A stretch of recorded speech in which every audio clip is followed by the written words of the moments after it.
মমতা ব্যানার্জি বা অভিষেক ব্যানার্জি হাত না ধরলে আমার বেঁচে থাকাটা সুমনবাবু একদম শেষ করে দেবে।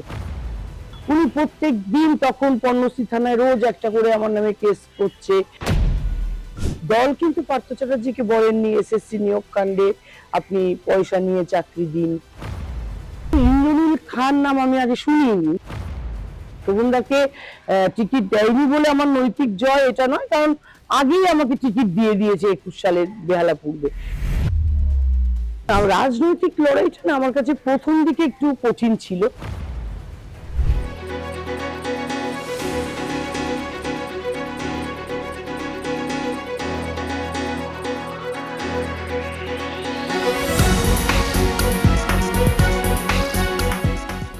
নমস্কার, বর্তমান ডিজিটালে আপনাদের স্বাগত। বেহালা পশ্চিম, এই বেহালা পশ্চিম কেন্দ্রের দিকে কিন্তু সকলের নজর, কারণ গত 4 বারের বিধায়ক ছিলেন এখানে পার্থ চট্টোপাধ্যায়, যিনি শিক্ষা দুর্নীতি কাণ্ডে অভিযুক্ত। সেই কেন্দ্রে এবার দাঁড় করানো হয়েছে তৃণমূলের তরফ থেকে রত্না চ্যাটার্জিকে, যিনি গতবার বিধায়ক হয়েছিলেন বেহালা পূর্ব থেকে। রত্নাদি, বেহালা পূর্ব এবার বেহালা পূর্ব থেকে বেহালা পশ্চিম, এই যে কেন্দ্র বদল, এটা কতটা সমস্যা তৈরি করে? একদমই সমস্যা তৈরি করে না, কারণ বেহালা পূর্ব বলুন বেহালা পশ্চিম বলুন পুরোটাই বেহালা, এবং এই বেহালার মাটি মমতা বন্দ্যোপাধ্যায়কে অত্যন্ত ভালোবাসে, শ্রদ্ধা করে, বিশ্বাস করে। তাই আমি বেহালা পূর্বে দাঁড়ালাম কি বেহালা পশ্চিমে দাঁড়ালাম ওটা কোনো ম্যাটার করে না। বেহালার মানুষ মমতা বন্দ্যোপাধ্যায়কে ভালোবাসে, এটাই সবচেয়ে বড় কথা।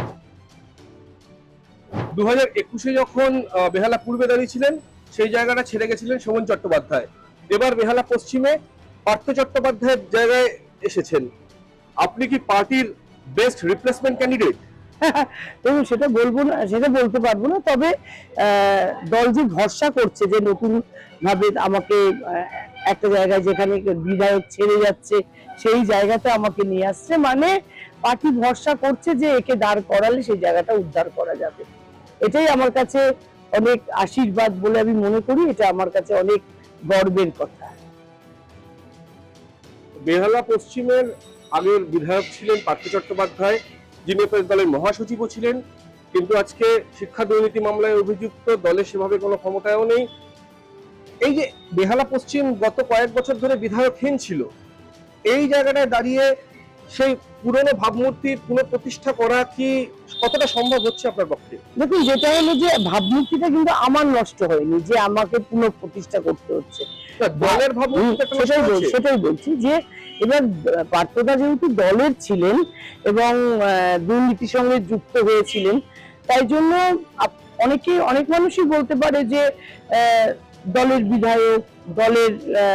বিধায়ক এই মন্ত্রী ইনি এরকম একটা দুর্নীতির সঙ্গে জড়িয়ে গেছেন।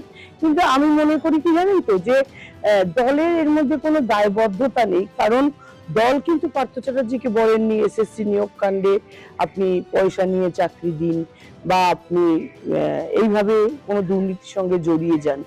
দল যখন পার্থদা 22 সালের 22শে জুলাই অ্যারেস্ট হলেন, সেই দিনই কিন্তু তার ঠিক 3-4 দিনের মধ্যে কিন্তু দল ওনাকে পুরোপুরি দল থেকে সাসপেন্ড করেছিলেন, এবং পরবর্তীকালে পার্থদা যখন ফিরে এসছেন জেল থেকে, ওনাকে কিন্তু আর দলে নেওয়া হয়নি, বা দলের কোনো নেতা নেত্রী ওনার সঙ্গে যোগাযোগ করেনি, বা ওনাকে আবার নতুন করে কোথাও বেহালা পশ্চিম ছাড়াও অন্য কোথাও টিকিট দেয়নি, কারণ দল ওনার এই দুর্নীতিকে কোনোভাবেই নিজেদের কাজে নিতে রাজি নয়।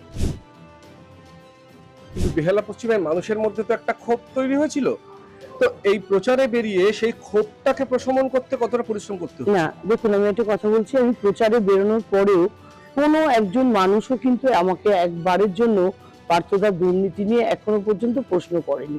এবার দেখুন, মানুষের মনের ভেতরে থাকতেই পারে, কিন্তু তারা আমাকে না বললে তো আমি বুঝতে পারবো না। আমাকে এখনো পর্যন্ত কেউ পার্থদার দুর্নীতি নিয়ে কোনো কথা বলেনি, আমার কোনো এইটা নিয়ে প্রশ্ন উত্তর দিতেও কোনো সমস্যা হয়নি। দেখুন, আমি অ্যাকচুয়ালি মমতা ব্যানার্জির মুখ হয়ে বেহালা পশ্চিমে দাঁড়িয়েছি। আমাদের সারা পশ্চিমবঙ্গে যে 294টা সিট আছে, প্রত্যেকটা ক্যান্ডিডেটই কিন্তু একটা মমতা ব্যানার্জির মুখ, এবং আমি মনে করি মমতা ব্যানার্জি হচ্ছে যে যা বলুক, আমার এই ইন্টারভিউ শোনার পরেও হয়তো অনেকে অনেক কিছু বলবে, সততার প্রতীক যদি বলতে হয় মমতা বন্দ্যোপাধ্যায়কে এক কথায় বলা যায়। তিনি কিন্তু আজও পর্যন্ত সে টালির ঘরেই থাকেন, সাদা শাড়ি পরেন, সাদা হাওয়াই চটি পরেই ঘোরেন। ওনার মধ্যে কোনো বিলাসিতা নেই। উনি একজন 15 বছরের মুখ্যমন্ত্রী। উনি চাইলে বিশাল বাংলো বানিয়ে থাকতে পারতেন, সরকারের টাকাতেই বাংলো বানিয়ে তিনি থাকতে পারতেন, কিন্তু তিনি ইচ্ছে করে নিজের বাড়িটা, যে বাড়িতে উনি জন্মেছেন, যে বাড়িতে বড় হয়েছেন, সেই বাড়িটা ছেড়ে কিন্তু তিনি কখনো যাননি। যা অন্য মুখ্যমন্ত্রীরা, অন্যান্য রাজ্যের অন্যান্য মুখ্যমন্ত্রীরা এর থেকে অনেক বেশি বিলাসী জীবনযাপন করে। আপনার কাছে রাজনৈতিক লড়াই না আপনার যে ব্যক্তিগত জীবনের লড়াই, কোনটা বেশি কঠিন? দেখুন, রাজনৈতিক লড়াইটা না আমার কাছে প্রথম দিকে একটু কঠিন ছিল। যখন আমি প্রথম রাজনীতি করতে এসেছিলাম, অ্যাকচুয়ালি তখন আমি একদম গৃহবধূ ছিলাম। আমাকে রাজনৈতিক নেত্রী ভাবে বা রাজনৈতিক কর্মী হিসাবে আমাকে কেউ কখনোই চিনতো না। আমি সংসার করতাম, রান্না করতাম, বাচ্চা মানুষ করতাম, এটাই আমার কাজ ছিল। সেখান থেকে হঠাৎ করে রাজনীতিতে এসে নেতৃত্ব দেওয়া এবং মানুষের কাছে আমাকে তুলে ধরা, এটা প্রথম দিকে অবশ্যই কঠিন ছিল। কিন্তু আমি কাজ করতে নেমে দেখেছি যে মানুষের সেবা যদি আমি করতে পারি, মানুষের ডাকে যদি এই মানুষের পাশে দাঁড়াতে পারি, তাহলে কোনোটাই কঠিন নয়। ব্যক্তিগত যেটা বলবেন, যে এটা বরং আমার কাছে অনেক বেশি কষ্টের। কারণ কি, 22 বছর একটা মানুষের সঙ্গে আমি ঘর করেছি। হঠাৎ করে মানুষটার মনে হলো তিনি থাকবেন না, বাচ্চা দুটো, আমার ছেলে মেয়ে, তাদেরকে নিয়ে উনি ছেড়ে চলে গেলেন। তিনি তাদের সঙ্গে আর কোনো রকম যোগাযোগ রাখলেন না। দিনের পর দিন আমার কোর্টে যেতে হয়েছে, যেটা যাওয়ারই কোনোদিনও কথা ছিল না। কারণ শোভনবাবুর সঙ্গে আমার ওরকম সম্পর্কই ছিল না। এটা পুরো তৃণমূল কংগ্রেসের যে পরিবার, তারা সকলে জানতো যে শোভন রত্নার সম্পর্ক কেমন। এই জন্য বহু নেতা নেত্রী যখন প্রথম শুনেছিল যে আমাদের ডিভোর্স হবে, কোর্টে গেছে কেস, অনেকেই ভেবেছিল যে মিথ্যে কথা বা এটা বানানো কথা, এটা সত্যি নয়। আমাদের সত্যি সম্পর্কটা খুব সুন্দর ছিল। তো সেইখানে ধরুন, আজকে আমি প্রায় 8-9 বছর টানা কোর্টে গেছি, ডিভোর্স কেস লড়েছি। এই কোর্টে এই কেসের জন্য আমাকে হাইকোর্ট যেতে হয়েছে, সুপ্রিম কোর্ট অব্দি আমাকে যেতে হয়েছে। তবু আমি লড়াই ছাড়িনি, কারণ আমার মনে হচ্ছে যে আমি কোনো অন্যায় করিনি। সত্যি কথা বলছি, আমি বিবেকের কাছে এতটাই পরিষ্কার যে আমার ডিভোর্স হওয়ার কোনো কারণই নেই, এবং সেই জেদেই আমি লড়াই করে গেছি যে আমার সঙ্গে অন্যায় হচ্ছে। এতদিনের একজন গৃহবধূ রাজনীতিতে এলেন, এটা কি শোভনবাবুর আচরণ বা বিশ্বাস ভঙ্গেরও একটা বড় কারণ? আচরণের জন্য আমি বলবো না। আচরণ তো উনি যা করেছেন সেটা পশ্চিমবঙ্গের মানুষ দেখেছে, ওনারা দেখিয়েই করেছেন। কিন্তু অবশ্যই বলতে পারেন যে বিশ্বাস ভঙ্গের একটা জায়গা আমার তো আছেই। কারণ উনি যখন চলে যান, তারপরে উনি আমার সঙ্গে যেরকম ব্যবহারগুলো করছিলেন, এই এখন আমি কোর্টে যাব, আমার 2খানা ক্রিমিনাল কেস আছে, সেগুলোকে আমার সার্টিফাইড কপি তুলতে হবে, কারণ নমিনেশনে জমা দেব। সেই ক্ষেত্রে এই কেসগুলো শোভন বাবুরই করা। উনি প্রত্যেক দিন তখন পণ্যশ্রী থানায় রোজ একটা করে আমার নামে কেস করছে, আমার বাড়িতে বাউন্সার পাঠিয়ে আমাকে আটকানোর চেষ্টা করছে, চারিদিকে সিসিটিভি ক্যামেরা লাগিয়ে আমার বাড়িতে কারা প্রবেশ করছে, কারা ঢুকছে, তাদেরকে ফোন করে চেক করছে। ওরকম একটা পরিস্থিতিতে আমার মনে হয়েছিল মমতা ব্যানার্জি বা অভিষেক ব্যানার্জি হাত না ধরলে আমার বেঁচে থাকাটা শোভনবাবু মানে আমাকে একদম শেষ করে দেবে। আমি তখন দিদির কাছে সাহায্য প্রার্থনা করেছিলাম, দিদি আমাকে সাথে নিয়েছিল। সেই শোভনবাবু আবার দলে ফিরে এসেছেন, কোথাও অস্বস্তি হয় না? আমার কোনো অস্বস্তি হয় না, কারণ শোভনবাবুর সঙ্গে বেসিক্যালি আমার কোনো সম্পর্ক নেই। উনি আলাদা থাকেন, আমি আলাদা থাকি। আমি বেহালা অঞ্চলে রাজনীতি করি, উনি বেহালা অঞ্চলে আসেনি না। আর এই বেহালা অঞ্চলের সমস্ত নেতা নেত্রী যারা তৃণমূল কংগ্রেসের সঙ্গে আছেন, তারা প্রত্যেকে আমাকে অত্যন্ত শ্রদ্ধা করে, ভালোবাসে, বিশ্বাস করে। যারা আমার থেকে বড় তারা আমাকে স্নেহ করে, তারা আমাকে সঠিক পথ দেখায়। যারা আমার থেকে ছোট, বৌদি বৌদি বলে আমাকে শ্রদ্ধা করে। ওদের সঙ্গে মিলেমিশে আমি বেশ বেহালায় ভালো আছি। শোভনবাবু দলে ফিরেছেন কিন্তু প্রার্থী হননি, অন্যদিকে দল আপনার উপর ভরসা রেখেছেন, কোথাও কি একটা নৈতিক জয় মনে হয়? একদম। সে তো দেখুন, আমি একটা কথা বলি, শোভনদাকে টিকিট দেয়নি বলে আমার নৈতিক জয় এটা নয়, কারণ আগেই আমাকে টিকিট দিয়ে দিয়েছে 21 সালের বেহালা পূর্বে। না, আমার কাছে যেটা ব্যাপার হলো যে দল যে আমার বিশ্বাস করেছে, মানে একবার টিকিট দেওয়ার পর আবার টিকিট দিয়ে আমার উপর যে আস্থা রেখেছে যে না, রত্না দলের কোনো ক্ষতি করেনি বা দল রত্নাকে টিকিট দিলে দলের কোনো ক্ষতি হবে না, সেই জায়গাটা ঠিকঠাক থাকবে, এই যে আস্থাটা রেখেছে, এই জন্য আমি দলের প্রতি অত্যন্ত কৃতজ্ঞ। শোভনবাবুকে দলে নিয়েছে, টিকিট দেয়নি, কেন দেয়নি এটা দলের সর্বোচ্চ নেতৃত্ব বলতে পারবে, বা পরবর্তীকালে শোভনবাবুকে অন্য কোনো কাজে লাগাবে কিনা সেটাও নেতৃত্ব বলতে পারবে। এগুলোর কোনোটারই প্রশ্নের উত্তর আমার কাছে নেই।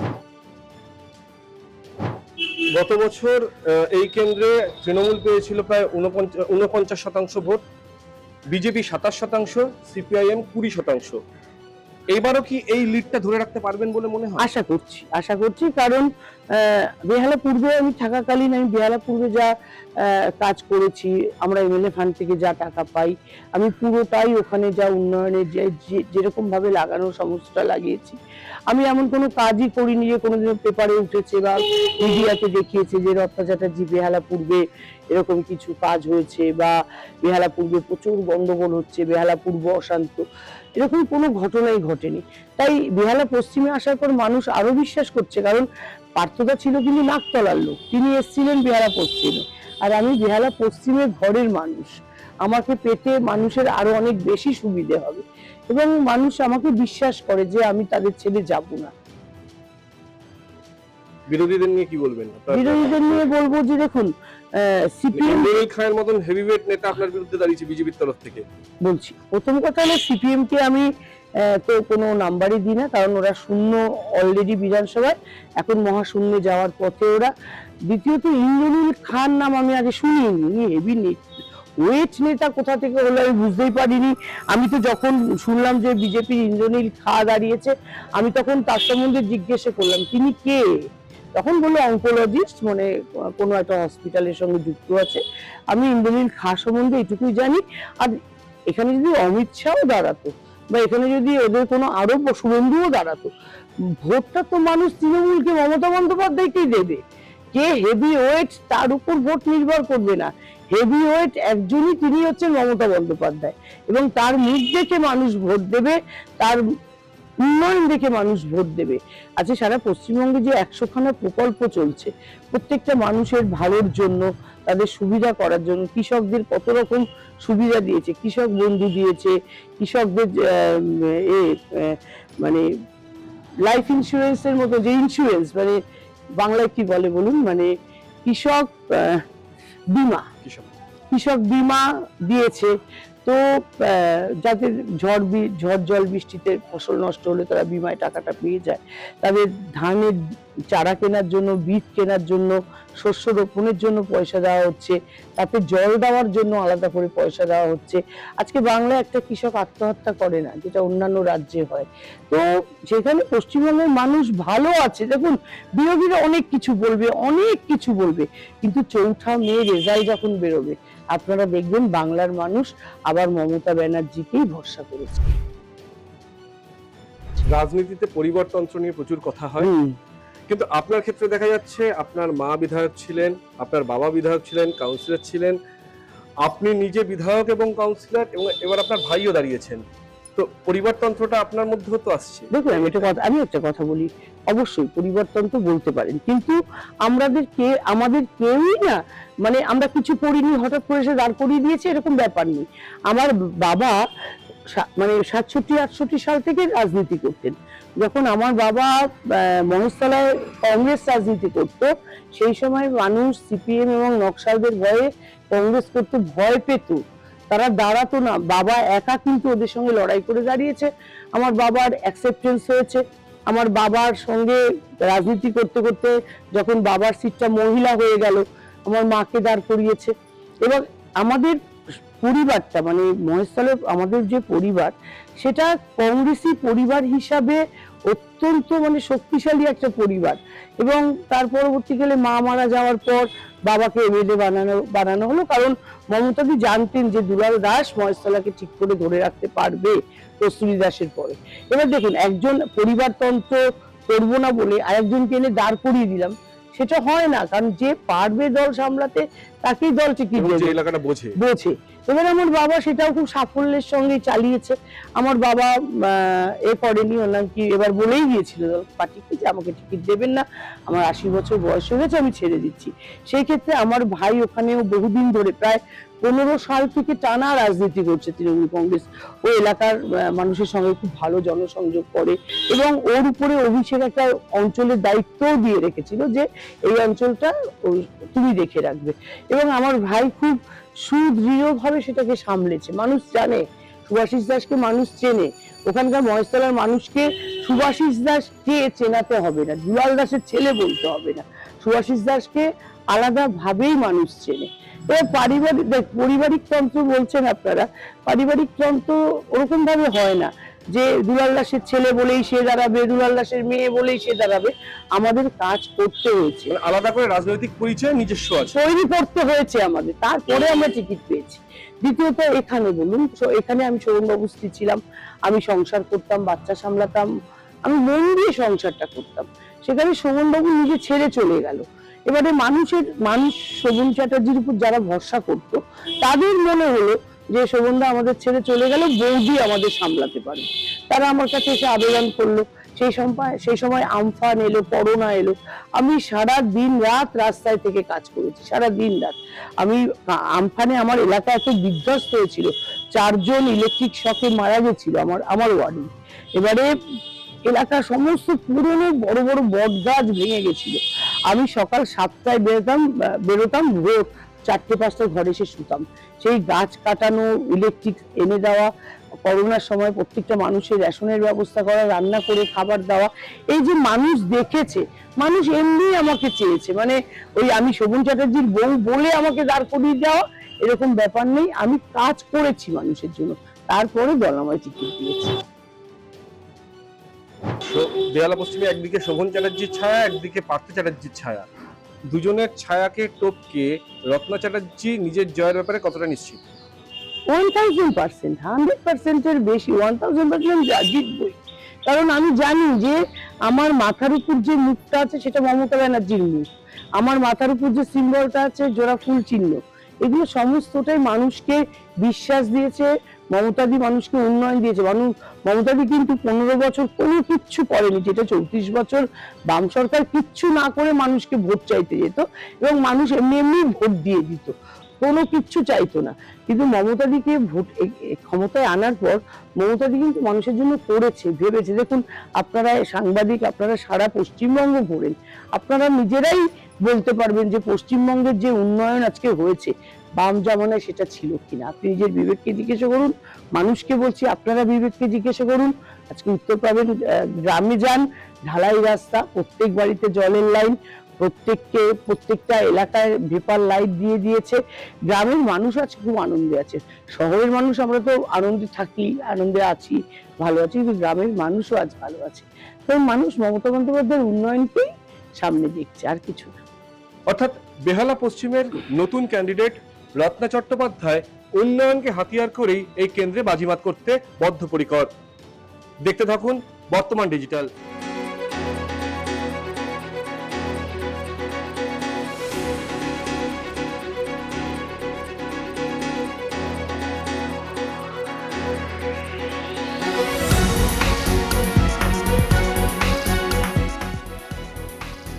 ফলো করুন বর্তমান।